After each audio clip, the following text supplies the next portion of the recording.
देखो, आत्मनिर्भर भारत, बोलो आत्मनिर्भर भारत।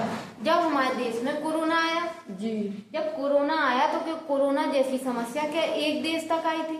नहीं, सभी देशों में आई थी। ऐसे में सब देशों के समय चुनौती क्या थी कि कैसे भी करके हम इसको रोकें और इस पे कंट्रोल करें। ऐसे में किसी भी देश से, एक देश से दूसरे देश में जो आयात और निर्यात हो रहा था, आयात मतलब किसी दूसरे देश से अपने देश में आना और निर्यात अपने देश की चीजें दूसरे देश में ले जाना। इकोनॉमिक्स के जो शब्द होते हैं ना, उनको आप पहले समझा करो। आयात निर्यात समझ गए, डिमांड सप्लाई समझ गए। डिमांड मतलब मांग, सप्लाई मतलब उसकी पूर्ति करना, समझ गए।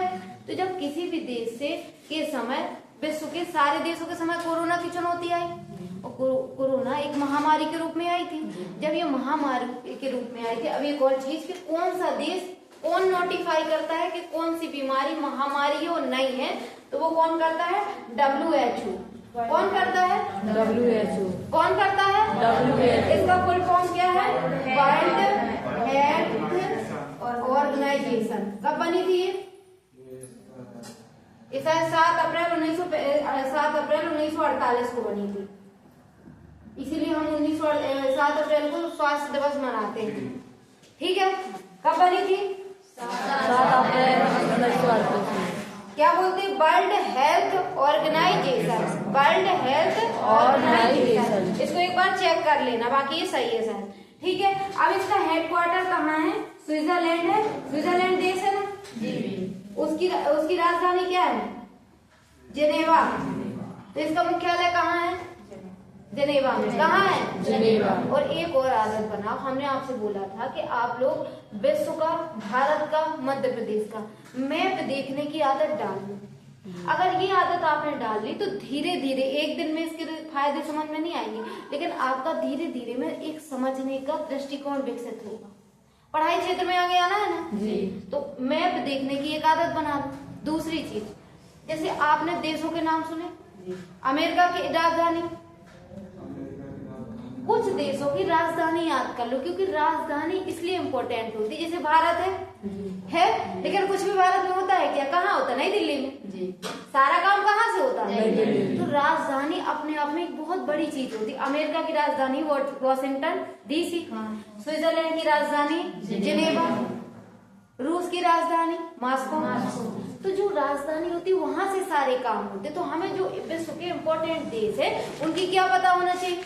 राजधानी। फ्रांस की राजधानी पेरिस, जापान की राजधानी टोक्यो, जर्मनी की राजधानी बर्लिन, समझ रहे हो आप लोग?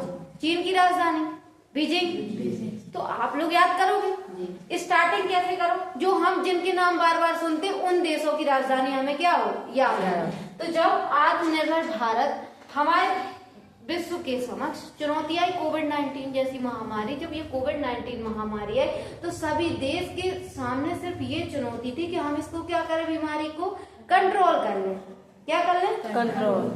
जब कंट्रोल कर लें, और दूसरी चीज है ये महामारी जो आई थी कोविड-19 एक दूसरे से फैल रही थी, तो इसलिए सारे देशों के बीच आयात निर्यात बंद हो गया।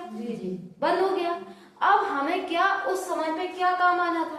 आत्मनिर्भर। कि हम कितने सक्षम हैं। जब हमारे घर में कुछ ना हो और हमारी अगल वालों से और बगल वालों से लड़ाई हो जाए तो फिर क्या काम आता? जो घर में उपलब्ध होता है। अगर अच्छा होगा तो हमें ज्यादा दिक्कत नहीं होगी, और अगर अच्छा नहीं होगा तो चुनौती बनेगी। ऐसे भारत के सामने काय की चुनौती है कि अब भारत को क्या बनना पड़ेगा? इसीलिए 12 मई 2020 को क्या लॉन्च किया गया? आत्मनिर्भर भारत अभियान। क्या? अब इस समय प्रधानमंत्री कौन थे? नरेंद्र। क्लियर हुआ? कोई डाउट? अब जो आत्मनिर्भर भारत अभियान लॉन्च किया गया तो आज 2025 आ गया। सबने अवज्ञा आंदोलन कब हुआ था? 1930 में हुआ था।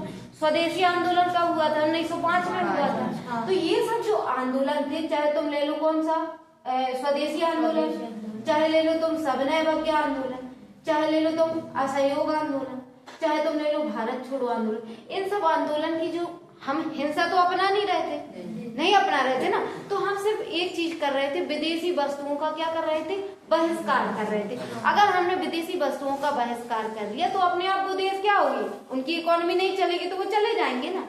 तो ऐसे में हमारी जो आजादी की लड़ाई थी उसमें भी कहीं ना कहीं हम काय को महत्व दे रहे थे, स्वदेशी चीजों को, कि हम क्या हो, आत्मनिर्भरता हो।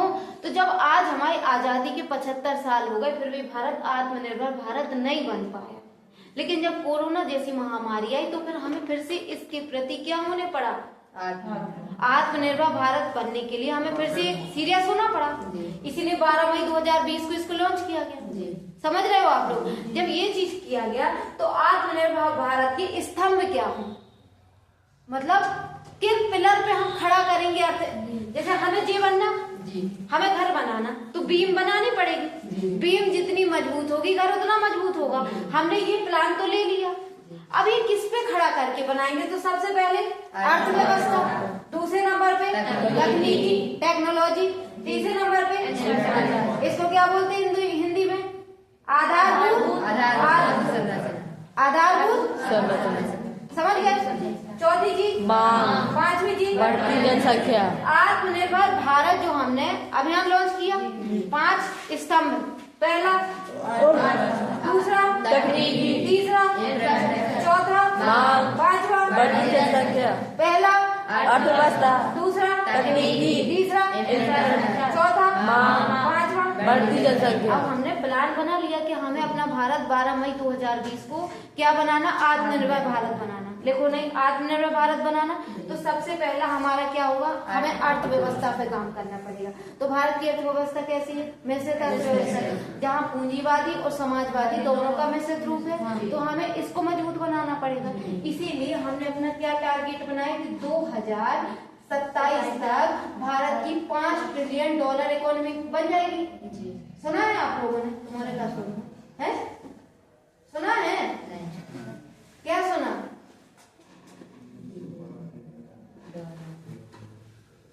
और 2047 तक क्या बनाना है, क्लियर है।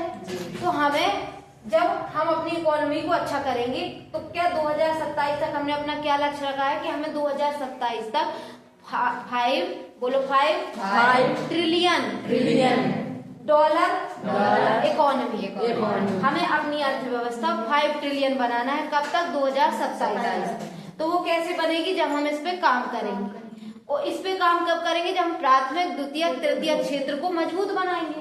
और हमारे यहाँ समस्या क्या है, ज्यादा लोग प्राथमिक क्षेत्र में लगे हैं और वहाँ पे आउटपुट आ नहीं रहा, तो वहाँ से काय का जन्म हो रहा, प्रच्छन्न बेरोजगारी का। प्रच्छन्न बेरोजगारी मतलब जहाँ कम लोगों की जरूरत हो, ज्यादा लोग लगे।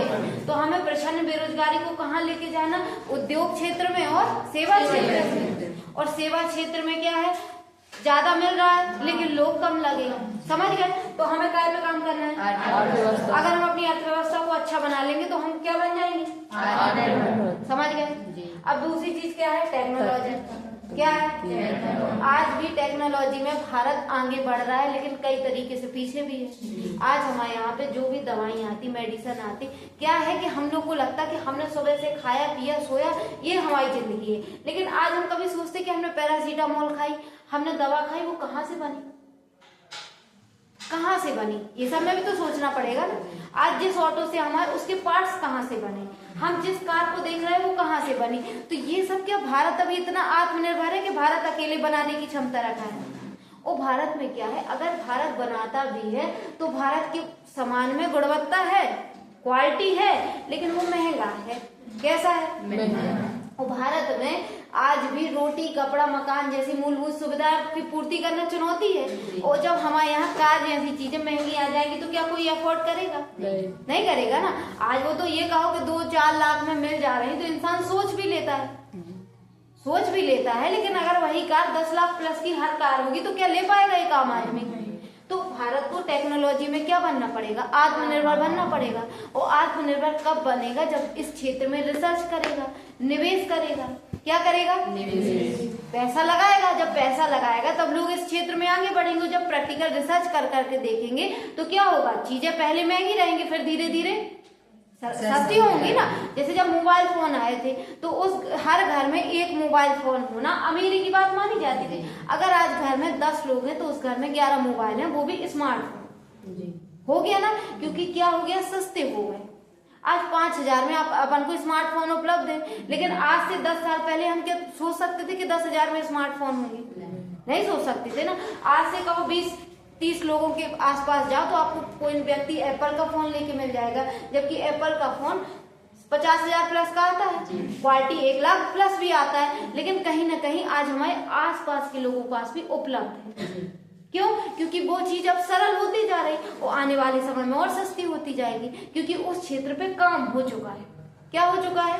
तो हमें भारत को काय में सफिशिएंट बनाना पड़ेगा, टेक्नोलॉजी में बनाना पड़ेगा। तीसरी चीज है इंफ्रास्ट्रक्चर, इसको हम क्या बोलते हैं? आधारभूत अधोसंरचना। क्या बोलते हैं? आधारभूत संरचना। अगर बेटा किसी क्षेत्र में सबसे ज्यादा सरकार को पैसा लगाना चाहिए तो वो ये है, लेकिन इसका हम आपको नुकसान बताएं कि इसके जो लाभ है वो तुरंत नहीं दिखते हैं। इसके लाभ क्या होते हैं? तुरंत नहीं दिखते, इसलिए राजनीतिक पार्टियां चुनाव हार जाती हैं। उनको क्या है कि उनको वोट चाहिए। आपका चुनाव आया, उसके समय उनको कुछ दिखना चाहिए जनता को कि इस पार्टी ने हमको ये लाभ दिया। और ये जो इंफ्रास्ट्रक्चर होता है, जिसको हम क्या बोलते हैं? आधारभूत अधोसंरचना, इसमें अगर हम निवेश करते हैं तो ये लंबे समय में चलता है। कैसा चलता है? लंबे समय में चलता है, लेकिन जब इसका लाभ मिलना शुरू होता है तो इसके सामने सब कम पड़ते हैं। और इस काय में हम जैसे निवेश कर दें, हम शिक्षा में कर दें, हम स्वास्थ्य में कर दें, काय में कर दें, सड़कें बना दें, कनेक्टिविटी कर दें, तो ये सब चीजें क्या सड़क एक दिन में बन जाएगी? नहीं। जैसे आज मान लो अगले साल चुनाव है तो क्या ये सुनिश्चित हो सकता है कि अच्छी सड़कें बन जाए? नहीं हो सकता क्या? तो ये चीजें इन पे सरकार खर्च करने से बचती है, क्योंकि जनता को इससे मतलब नहीं है। जनता कैसी है? लोक लुभावन पॉलिसी पे काम करती। जैसे 1500 लाडली बहना को मिली, जनता ने वोट दे दिया। कोई 1700 दे देगा, जनता उसको वोट दे देगी। लेकिन ये नहीं समझ रही कि जो पैसा मिल रहा है वो अमीरों से लेके गरीबों को दिया जा रहा है, और इससे किसका लॉस है? जनता का। लेकिन जनता को क्षणिक सुख चाहिए ना। कैसा चाहिए? जैसे जिस घर में 5,000 रुपए या 10,000 रुपए मंथली आता हो, लेकिन उस घर का पिता उस 7,000 रुपए बच्चों के एजुकेशन में लगाता होगा, तो वो क्या है? शुरू में तो स्टार्टिंग में 10 साल बहुत अखरेगा, क्योंकि 10,000 में 7,000 बच्चों की पढ़ाई में जाता है। लेकिन जब 20 साल बाद वही बच्चे डॉक्टर बन के आएंगे, वही बच्चे कलेक्टर बन के आएंगे, वही बच्चे टीचर बन के आएंगे, तो फिर क्या होगा? क्या होगा? एक ही महीने में वो निकल आएगा कि नहीं? लेकिन ये क्या है? एक लंबा निवेश है। इसके लिए हमें पेशेंस बनाना पड़ेगा, धैर्य बनाना पड़ेगा, और वो हमारे पास है नहीं। इसलिए हम इस क्षेत्र में क्या करते हैं? बचते हैं ना इसमें। जैसे सरकार क्या करती है, जो एमएसपी होता है, आप लोग एक दूसरी चीजों से इंटरलिंक किया करो। सरकार पास भी पैसा छापती नहीं है। सरकार पास वो पैसा आता है जो अमीरों पे टैक्स लगाती, गरीबों के लिए काम करती है। पैसा भी एक नियंत्रण के हिसाब से छपता है। ये नहीं है कि आप चाहे जितना छाप दो। अगर आप एक लिमिट से ज्यादा पैसा छाप दोगे तो आप लोग को पता है क्या हो जाएगा? महंगाई आ जाएगी। जैसे आज आप सब लोग बैठे, आप सबकी जेब में 10-20 रुपए होगा। अगर आप सबकी जेब में 1-1 हजार रुपए डाल दिया जाए, समझना, आप सबकी जेब में 1-1 हजार रुपए डाल दिया जाए, लेकिन जो सामान है वो तो सप्लाई तो नहीं है। अब आप सब एक साथ पहुंच जाओगे मार्केट में, एक साथ पहुंच जाओगे चीज लेने, तो वो चीज की क्या होगी? डिमांड बढ़ जाएगी, और सप्लाई तो उतना ही है। जब सप्लाई उतना ही है और डिमांड ज्यादा हो जाएगी तो वो चीज महंगी हो जाएगी। तो जो चीज आज आपको 10 रुपए की मिलती वो 100 रुपए में मिलने लगी। तो ज्यादा पैसे होना समाधान नहीं है। हमें डिमांड और सप्लाई के बीच क्या बनाना पड़ेगा? संतुलन बनाना पड़ेगा। तो अगर आप लोग को ये भ्रम हो कि पैसा ज्यादा आ जाए तो चीजें अर्थव्यवस्था अच्छी हो जाएगी, तो ऐसा नहीं है। अगर सरकार ज्यादा पैसा छाप देगी ना, ज्यादा पैसा क्या कर देगी? तो महंगाई बढ़ जाएगी। क्या कर बढ़ जाएगी? और अगर मार्केट में पैसे की कमी हो जाएगी तो मंदी आ जाएगी। कैसे आ जाएगी? जब आप सबके पास पैसा नहीं रहेगा, आप लोग मार्केट नहीं जाओगे, वो सामान नहीं बिकेगा, तो मंदी आ गई। आप लोग इकट्ठे एक साथ खरीदने चले गए, महंगाई आ गई। समझ लो, ऐसे वही इकोनॉमी चलती है। तो हमें काय काय के बीच बैलेंस रखना है? महंगाई, डिमांड और सप्लाई। जब डिमांड ज्यादा हो जाएगी तो क्या हो जाएगी? महंगाई बढ़ जाएगी। क्या बढ़ जाएगी? और जब सप्लाई ज्यादा हो जाएगी तो मंदी ज्यादा आ जाएगी। जब जैसे टमाटर 5 रुपए किलो मिलता है तो क्या हो जाता है? मंदी आ जाती। उस जैसे जिस दिन आप लोग मार्केट जाना सब्जी लेने के लिए, उस दिन के रेट देखना तो आपको खुद अंदर से फीलिंग आने लगती कि अगर 5 रुपए किलो टमाटर बेचता है तो आप लोग खुद सोच लेते कि आज बाजार कैसा है। अच्छा, मंदा है ना, कम चला होगा, ज्यादा लाभ मिला होगा क्या? और जिस दिन आप लोग सब्जी लेने जाओ और टमाटर 60 रुपए किलो, उस दिन आप लोग को महसूस हो जाता कि आज महंगाई है। छोटी जगह से तो हमारा मार्केट डिसाइड हो जाता बेटा। क्या गोल्ड जैसी चीज हर व्यक्ति लेने जाता है क्या? नहीं जाता ना। तो डिसाइड मार्केट हमारा छोटी छोटी चीजों से होता है, क्योंकि हमारी जो जनसंख्या है सबसे ज्यादा जो 80% है वो तो गरीब है ना। अगर 20% लोग या 10% लोग गोल्ड ले भी ले रहे हैं तो उससे पता थोड़ी चलेगा, पता टमाटर ही से चल रहा है। समझ रहे हो? क्योंकि ये चीजें हमारी क्या है, मूलभूत चीजें। समझ गए? तो इकोनॉमी के बीच काय के बीच बैलेंस होना चाहिए? डिमांड और सप्लाई। और ज्यादा पैसे अगर आपसे कभी कोई पूछे कि अगर आरबीआई पैसा छापता है अगर आरबीआई ज्यादा पैसा छाप दे तो क्या सॉल्यूशन है? नहीं। आप लोग क्या बोलोगे? महंगाई ज्यादा आ जाएगी। और अगर बिल्कुल आपके पास पैसा एक भी ना हो तो क्या आ जाएगी? मंदी आ जाएगी। समझ रहे आप लोग? जैसे आज लाडली बहना का 1500 आता है तो आपका पैसा आने के पहले एक प्लान आ जाता है कि हम यहाँ खर्च करेंगे, इससे हमारी इकोनॉमी। मार्केट में जाते हैं आप लोग, मार्केट में जाके आपने खर्च किया, फिर वो किसके पास गया? आरबीआई के पास। आरबीआई के पास सारे बैंकों के पास पैसा गया। शाम को हिसाब कौन करता है? आरबीआई। बैंकों का बैंकर आरबीआई। ऐसे समझा कर, समझने लगे ना? ये हमारी इकोनॉमी है। इसी को हम काय में रख देते? बजट में। काय में रखते? बजट में। उसी के अनुसार हम काम करते। अब हमें पता है कि प्राथमिक क्षेत्र में लोग सबसे ज्यादा काय में लगे? एग्रीकल्चर में। तो हमें जो अपना बजट बनाना सबसे ज्यादा किसको देना? किसानों को देना। हमारे समाज में सबसे ज्यादा जो कमजोर है वो कौन है? महिलाएं। तो हमें दूसरा फैक्टर किस पे ध्यान देना? तीसरी चीज हमें पता है कि जो हमारी जनजातियां हैं उनका विकास नहीं हुआ। हमें उनको मुख्य धारा से जोड़ना है। तो हम तीसरा फोकस किस पे करेंगे? जनजातियों पे। तो बस जब आप बजट देखना तो इन्हीं पे खर्चा होता है।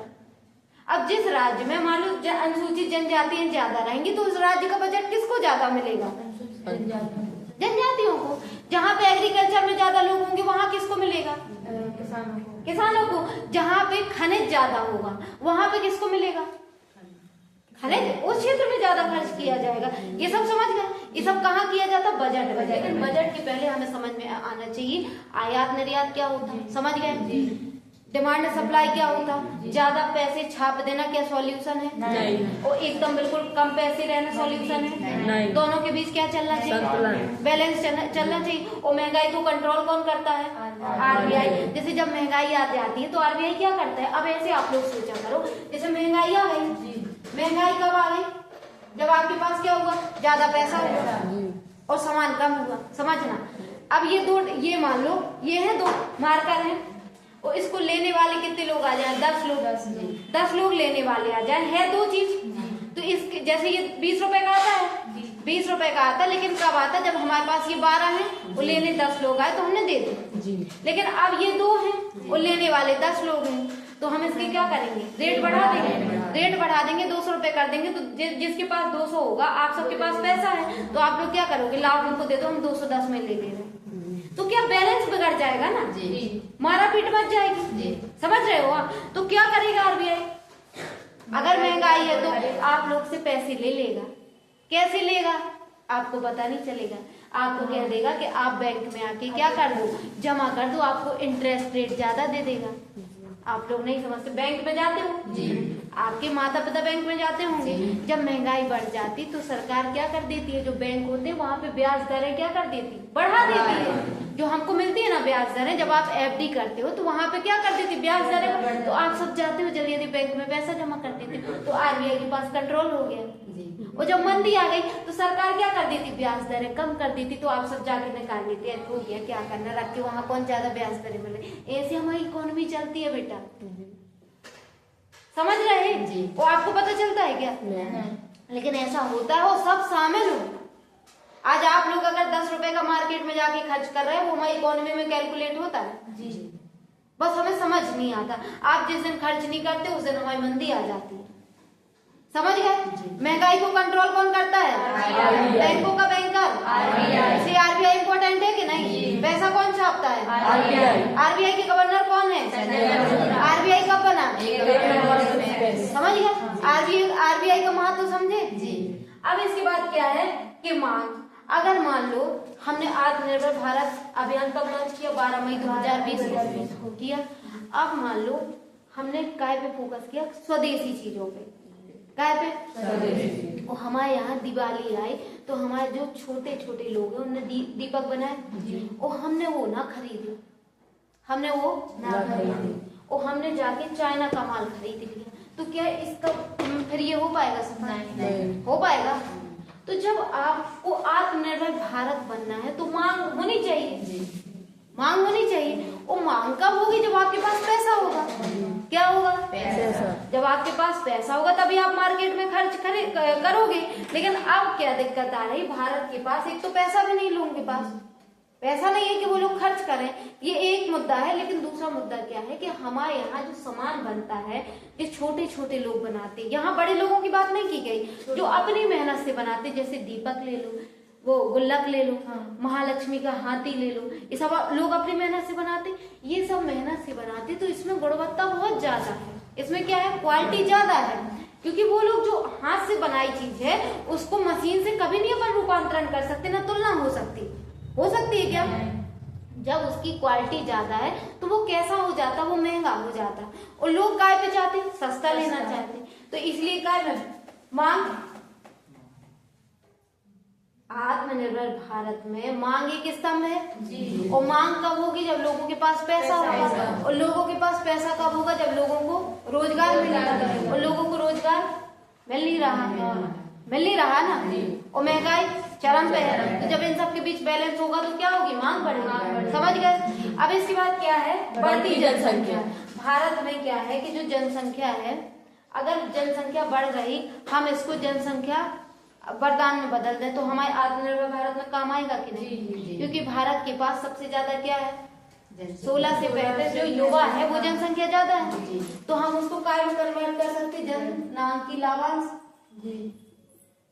काय में बदल सकते। और ये काय में बदला हुआ है अभिशाप, क्योंकि हमारी जो जनसंख्या वो क्या नहीं है? शिक्षित नहीं है। और एजुकेशन नहीं है। दूसरी चीज क्या है? स्किल नहीं है। क्या नहीं है? स्किल। कोई भी चीज आ रही, जैसे पहले क्या होता था कि आपने 8वीं तक पढ़ लिया, काम चल गया। लेकिन आज आप 8वीं तक पढ़ना एक अलग चीज है, लेकिन अगर आपसे मोबाइल चलाना नहीं आता वो एक अलग चीज है। क्योंकि समय की डिमांड हो गई है ना मोबाइल। आज के समय ऑनलाइन ई अटेंडेंस जैसी सुविधाएं आ गई। मतलब आपको टेक्नोलॉजी और डिजिटल चीजें समझना होगा, ये समय की डिमांड है। और जो हमारी पहले के लोग हैं वो क्या है? उनको डिजिटल साक्षरता है नहीं। आज भी गांव में सरपंच हैं जो उनको पता है कि हमारी मीटिंग होना, लेकिन उनसे लगाना नहीं आ रहा है ना। वो सिर्फ खाना पूर्ति चल रहा कि नहीं, किसी दूसरे को पढ़े लिखे जिससे बनता होगा उसको बुलाएंगे, लगवा के काम खत्म करेंगे। तो हमारे देश में सबसे बड़ी एक समस्या ये अलग हो रही, क्या? डिजिटल साक्षरता नहीं। क्या नहीं है? जैसे आप ही लोग यहाँ पे वो एडमिशन कुछ कराते, अपार आईडी है, अपार आईडी है ना, सबकी बनी। अब अपार आईडी में आप लोगों ने क्या किया? जो सर ने बोला करवा दिया, लेकिन अपार आईडी में शायद आप लोग का पूरा वो जाता है डॉक्यूमेंट्स वगैरह। तो ये क्या है? डिजिटल साक्षरता का एक वो है ना, नवाचार है। क्योंकि पहले क्या होता था कि पहले हमें बड़े बड़े कमरे बनाने पड़ते थे जहाँ सारे डॉक्यूमेंट्स रखे जाएं। अब लेकिन क्या है? समय की कमी है। अब अगर हमें एक बच्चे की मान लो डॉक्यूमेंट्स निकालना तो हमें पूरा दिन देना पड़ेगा, क्योंकि तुम लोग इससे पहले बच्चे आगे पढ़े होंगे और पढ़े होंगे, तो उसमें क्या लगेगा? समय ज्यादा लगेगा। लेकिन हमारे पास क्या आ गया? डिजिटल चीजें आ गई। हम एक क्लिक मार के किसी भी बच्चे की जानकारी निकाल सकते। तो अपार आईडी कितनी बड़ी हेल्प कर रही है हमको, कर रही। उस बच्चे की सारी हमको जानकारी मिल जा रही कि नहीं। तो ये डिजिटल साक्षरता है ना, हम सब कर रहे हैं। लेकिन हम कैसे कर रहे हैं? क्योंकि ये हमारी मजबूरी, खाना पूर्ति बन गई, हमें जागरूकता नहीं है। अपार आईडी आप सब बनी है ना, आप सब। तो ये डिजिटल साक्षरता तो है। किसने बनाई? आप लोगों ने, ऑनलाइन वाले? यही आप लोग बनाते तो ये कहलाते ना डिजिटल साक्षरता। अब वो ऑनलाइन वाला क्या है? वो उसके पास डिजिटल साक्षरता है। अगर वो उसको पता है डिजिटल साक्षरता, तो वो उससे पैसे कमा रहा है कि नहीं? स्किल है। इसी को तो स्किल बोलते हैं ना। आप लोग बनाना क्यों नहीं सीख रहे हैं? जैसे आधार कार्ड जो है, फोटो छोड़ दो, उसके बाद अगर आपको मोबाइल नंबर अपडेट करना, नाम अपडेट करना, ये सब तो आप खुद कर सकते हो ना। कौन कौन कर सकता है? और इसके अलावा बताओ कौन कौन कर सकता है? जैसे आधार कार्ड बनाना हो, आधार कार्ड अपडेट करना हो, तो जैसे जो फोटो है और फिंगर है, उसके लिए तो आपको मशीन चाहिए। लेकिन मान लो नॉर्मल सी चीज है, आपको अपना मोबाइल नंबर अपडेट करना। क्या करना? Mobile number update, mummy papa का नाम अपडेट करना, या अपना कुछ जन्म तिथि अपडेट करना, तो आप सब कर लेते हो। नहीं, तो ये बेसिक चीजें क्यों नहीं करते हो? इकाई में जाना हमें UIDAI.government, इसमें आप गए, आपने अपने आधार कार्ड पे किया अपडेट, आधार पे क्लिक किया, वही सारी जानकारी आ जाती। लेकिन आप लोग की क्या है, आप लोग एजुकेटेड नहीं हो। कैसे? आपको इंग्लिश इतना ही में घबरा गए ना। लेकिन समय की डिमांड है कि नहीं? तो हमसे अगर नहीं आता तो हमें सीखना पड़ेगा। कौन कौन सीखेगा? ये सब छोटी छोटी चीजें हैं। अगर आप यही काम करने लगो तो गांव में आपको पैसा मिलना लगेगा कि नहीं? यही तो है यार। हर व्यक्ति के जरूरी है कि गवर्नमेंट जॉब पाए? हर व्यक्ति जरूरी है कि गुजरात मुंबई जाके मजदूरी करे? यहाँ गांव में रह के आप ये काम कर सकते हो कि नहीं? और आप फास्ट सर्विस दे दो, अगर अगले व्यक्ति को 4 मिनट लग रहा है, आप 2 मिनट में काम करके दे दो तो आपकी डिमांड बढ़ जाएगी। कल के दिन आपको ऑफिसों में बुला लिया जाएगा काम करने के लिए। तो बस यही तो है। लेकिन इसके लिए क्या करना पड़ेगा? हमें स्किल चाहिए, टाइम देना पड़ेगा कंप्यूटर में, थोड़ा बहुत इंग्लिश सीखना पड़ेगा। समझ गए?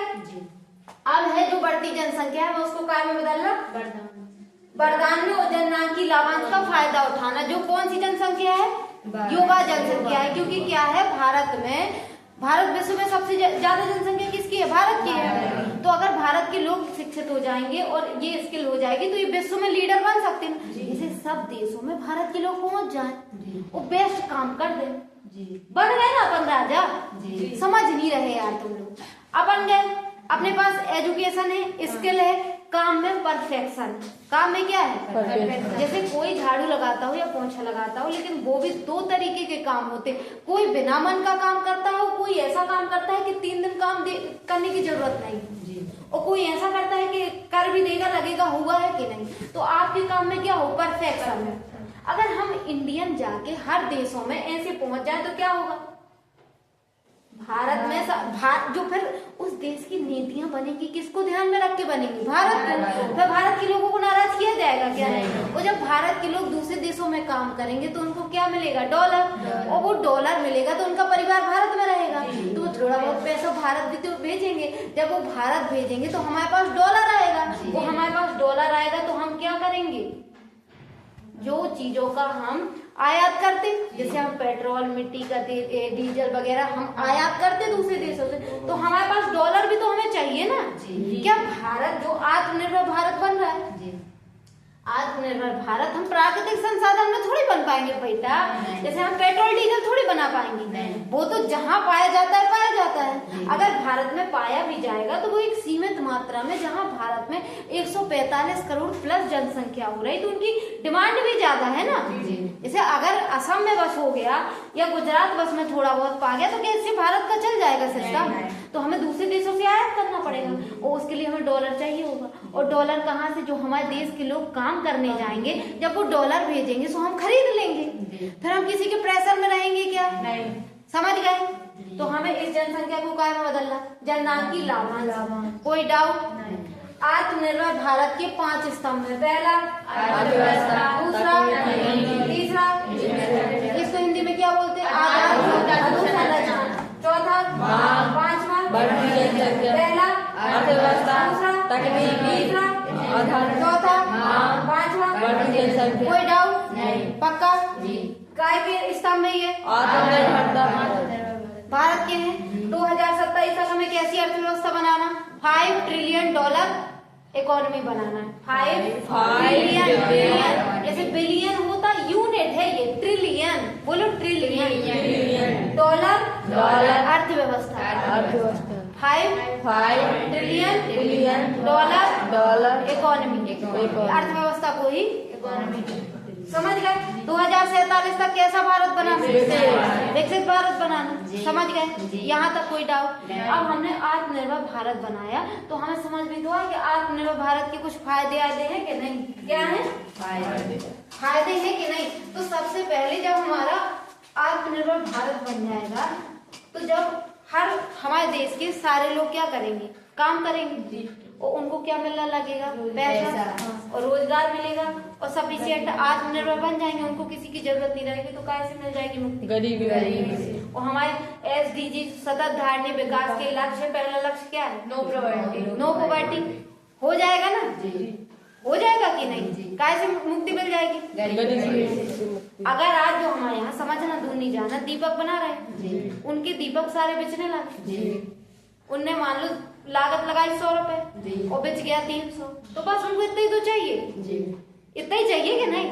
ज्यादा उन्हें पैसे भी नहीं चाहिए। आप लोग टीवी फ्रिज कूलर वाले के यहाँ जाओगे तो वो 12,000 का होगा तो देता 14 का है, क्योंकि उसको 2,000 कमाना। लेकिन जो हमारे यहाँ दीपक बनाने उन्हें आपसे 1 रुपए चाहिए, उन्हें ज्यादा नहीं चाहिए। लेकिन हम लोग कैसे, हम टीवी फ्रिज वाले के यहाँ दिमाग नहीं लगाते, दीपक वाले के यहाँ दिमाग लगाते, क्यों, क्योंकि वो कमजोर है।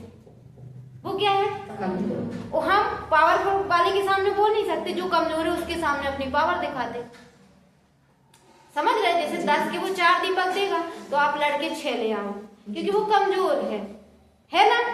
और जो फ्रिज कूलर वाला है वो आपको 20 की भी देगा, आप हंस के ले आओगे, है या नहीं, आप सबके साथ है कि नहीं। अगर मान लो सिंगाड़ा मिलता है तो 10 का 6 दे रहा, आप लड़के उससे 8 ले आओगे, ले आओगे, क्योंकि वो क्या है, कमजोर है, क्या है कमजोर, उसको जो उसकी ज्यादा वो है नहीं, वो क्या करेगा, उसको पता है कि हमको शाम तक बेच के जाना है। जबकि टीवी फ्रिज कूलर वाले को पता है आप नहीं लोगे तो अगला आएगा और जरूरत है तो लोगे, समझ गए। तो काय से मुक्ति मिल जाएगी, गरीबी से। दूसरी चीज क्या में हो जाएगी, रोजगार मिल जाएगा, सबको मिल जाएगा कि नहीं। अगर देश के जो प्राथमिक द्वितीय तृतीय क्षेत्र हैं, इन तीनों क्षेत्रों के बीच बैलेंस हो जाएगा, हम ही बनाए और हमारे देश के लोग खरीदने लगे तो हम क्या हो जाएंगे, हमको रोजगार मिलने लगेगा ना जी। आज क्या हुआ, चाइना ने माल बना दिया, चाइना ने सस्ते रेट पे माल बना दिया, अब उसको मार्केट चाहिए, क्या चाहिए, उसने डंप कर दिया भारत में। भारत के पास क्या है, लोग हैं, भारत के पास क्या है, जैसे आप कोई भी चीज बनाओ तो लोग भी तो चाहिए ना यूज करने वाले।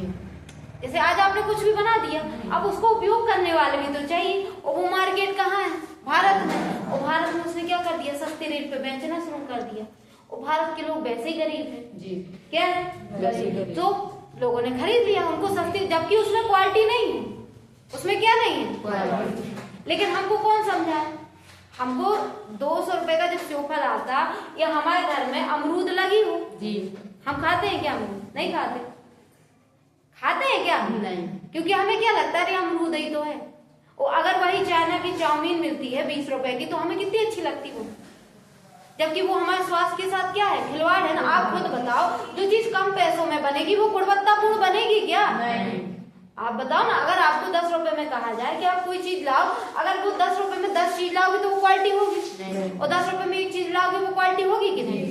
लेकिन हमें क्या चाहिए, ज्यादा, कम पैसों में ज्यादा, तो चाइना यहाँ पे जीत जाता हमसे। तीसरी चीज क्या है, देशी उद्योगों में क्या होगा, जब देशी उद्योगों में बढ़ोतरी होगी तो क्या होगा, विश्व में जाएगा कि नहीं ये चीज, तो भारत में क्या होगा, डॉलर आएगा। और भारत को लीडर भी तो बनना है, क्या बनना है, भैया तुम खूब पावरफुल रहो, तुम्हारे पास बहुत क्षमताएं हैं, लेकिन सबसे मेन क्या होता है, इकोनॉमी।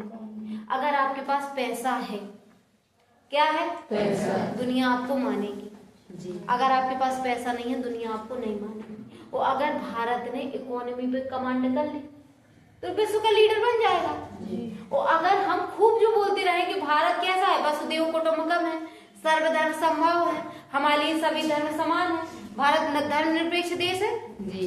लेकिन कौन मान रहा, कोई नहीं, कौन मान रहा।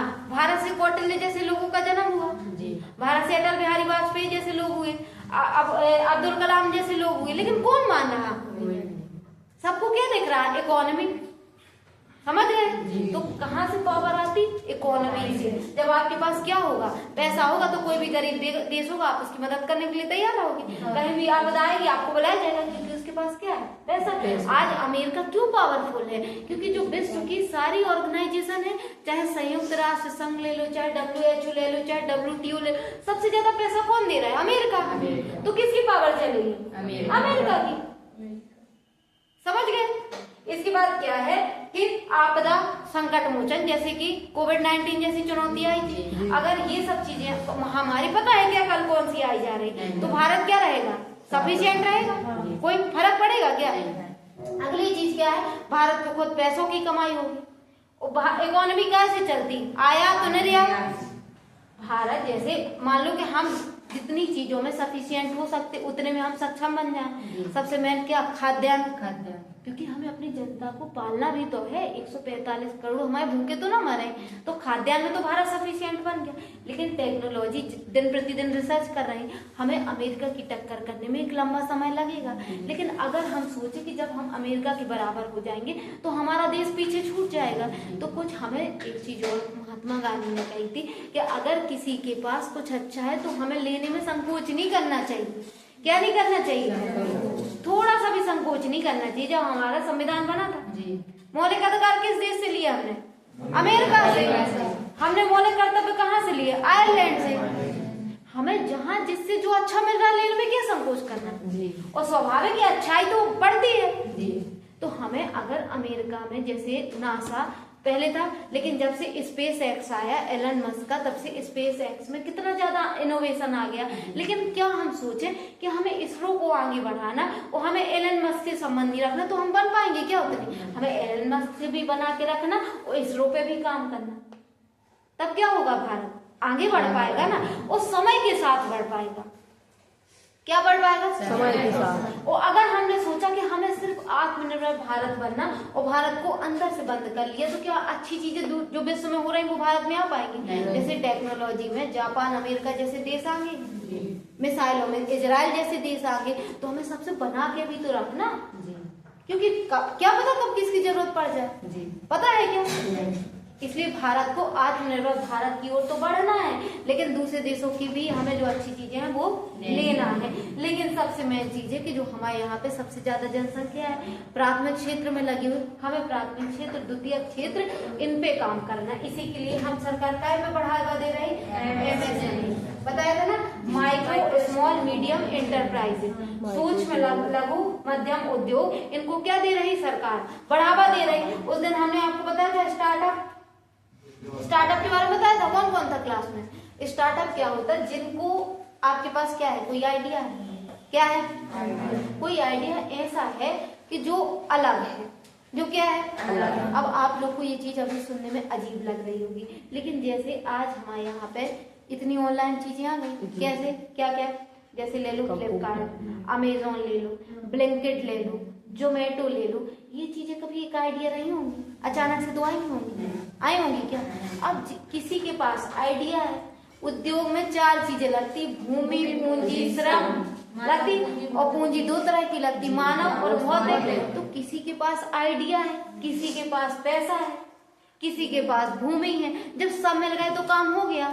अब जिसके पास आइडिया है उसके पास पैसा नहीं है, उसके पास क्या नहीं है? तो सरकार क्या कह रही है? आप आइडिया लाओ, पैसा हम दे देंगे। क्या लाओ? आइडिया आप लाओ, पैसा हम दे देंगे।